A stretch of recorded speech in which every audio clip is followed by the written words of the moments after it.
It's even though 91, 93, it's got that late life with that short arm delivery. Jayson Werth goes up and hacks one right out of here. They boot him, and now he's circling the bases. 1-0 Nats. For Werth, 7th of the year. The guy with the Nats cap doesn't want his buddy to throw it back.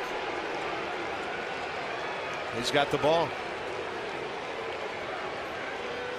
I mean, did that get out of here in a hurry, or just a laser beam to left? And that's what I'm talking about, picking a side. He's looking in right there. First pitch, turning the fan on Cliff Lee. Low liner riding out of this ballpark to make it 1-0